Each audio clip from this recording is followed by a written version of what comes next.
Now, if you grew up in the Sims household, you had cod liver oil every morning. And this was before it was in a little capsule and they made it taste a little better. So I know all about it. But it really, you know, the longer I lived, the more I learned that no matter what, my mother's always right. And her giving me cod liver oil was certainly a wonderful idea. And actually, I do still take it now, just in a better form. But it has wonderful anti-inflammatory properties.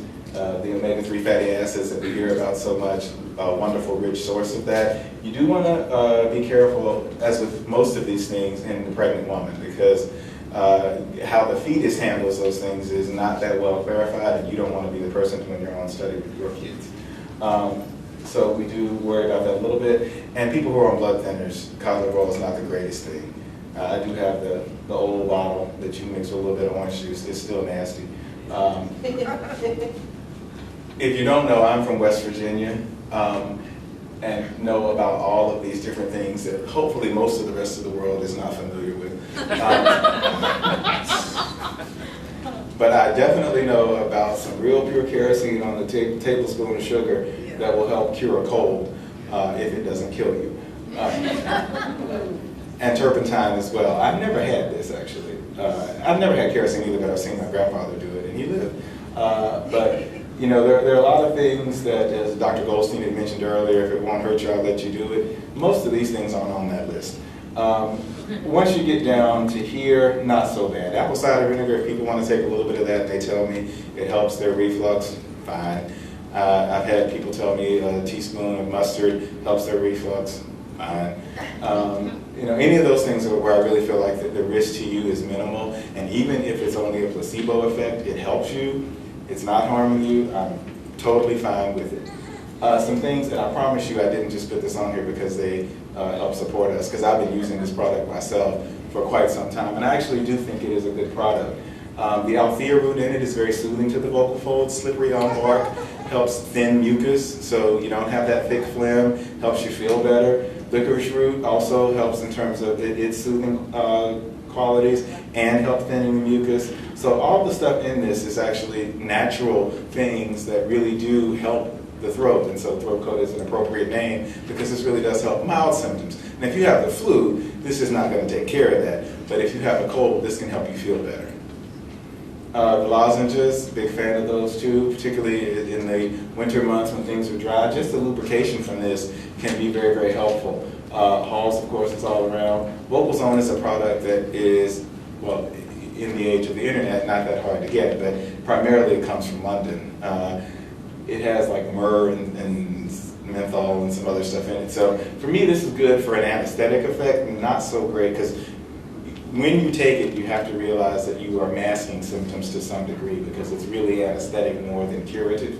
But if you have to perform and you need to feel like you can still sing, that's not a bad product, but I don't recommend it for people who aren't really connected to their voice because they'll get in trouble because they won't feel the damage that they're doing. Other things that are that are helpful and relatively cheap, blackcurrant pastilles or any of those fruit candies really do help with lubrication and moisture and don't cost you too much. Gummy bear is also a wonderful cheap way to get glycerin and lubrication to that area. So problem prevention. Dr. Joe had this in her slide a little bit too, but I cannot stress it enough. Fortunately, in the hospital environment, they mandate this. But hand washing, and you don't have a sink available, hand sanitizer, beautiful, beautiful things. I saw a study not long ago. One of the places from which they extracted the highest bacterial count were the handrails on an escalator. And you know, these are the kinds of things that you just don't think about, but you don't know who has touched that thing all day long, and they don't wipe it down. And you know, you're probably not spreading the plague by riding the escalator, but getting off of it and using a little hand sanitizer might keep you out of trouble. So we did talk about allergic rhinitis. We've developed some science today. This is reflux, this is throat, this is allergy. That's the allergic salute, because that's how so many kids will present when they've had that itchy nose and they just can't quite get it under control. But again, I won't belabor this because we've talked about it extensively. But the symptoms that go along with that do have quite a bit of overlap with voice symptoms, and so we do want to make sure we're not missing that. And those same processes we do know can affect the larynx, the same eosinophilia, the same inflammation and irritation that you can see in allergic rhinitis, we can also see in something called allergic laryngitis. And so the treatment of allergies can be critical to success in taking care of hoarseness and a voice disorder. Other things that we see, hormone fluctuations. These, particularly the sex hormones, estrogen, progesterone, testosterone, and even thyroid hormone, the levels of those and how they fluctuate in the body can have profound effects on the voice. Being hypothyroid can make you very, very hoarse. Being hyperthyroid can also change your voice.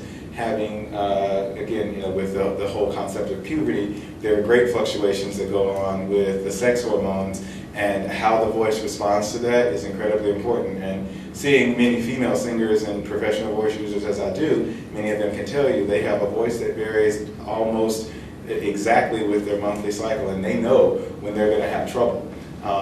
Fortunately, it can be a little bit predictable, but the fact that you have to deal with a fluctuating voice like that, is a problem. And certainly pregnancy can have profound changes on the voice. Usually, I will say most women get an increased top register.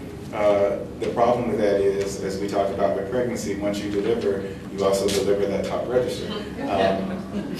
And I know of two singers in particular who recorded while they were pregnant and afterwards realized, I can't sing those songs, not in those keys at least. So that's just something that I always counsel patients about, because you do have to know what the instrument is and how it's being affected. And you feel great because you have those top notes that you didn't have before, but they're going to go away. I believe that, yes, along with the hormone fluctuations, these are some ectasias, because women are more susceptible to having them. And that video is not going to play, but take my word for it, you would see two vocal folds with two red dots on it. And this is the patient, I believe, who had a progesterone IUD placed, and interestingly enough said, right after it was placed, my voice changed, went back to her GYN, and GYN assured her that there was no connection between the two. But of course there is. And I scoped her, saw this, and then suggested that she might consider another form of contraception, which she did. And as soon as it was removed, her voice went back to normal. And I'm like, well, don't go back to your GYN and say I told you so. But just between you and me, we know what happened. This is also not good. Try to double click. No. No. When I finish, I may just go and find these videos and just play them for you, just so you can see what these things do. But this is a vocal hemorrhage, which you can see just the tip of it there, where that little edge is redder than the rest of it. So I'll show you what that looks like shortly. So when you do have those things going on, you do want to make sure we're not missing any tumors, anorexia, things that are going on, and also talk about some of the curative things. If they're obese, losing weight can help get some of those hormones back in balance. Also making sure I check a thyroid level if people are having trouble and it doesn't seem like anything else explains it. Making sure we order all of those labs, and just knowing about it is the biggest key to treating some of these disorders. But hopefully you will leave here empowered, because now you know about it. And so if you've been having all this trouble and no one has been able to figure anything out, and you haven't had a set of labs, just think about that might be something to add to the information that we're using to figure out what's going on with your voice. That one won't play either.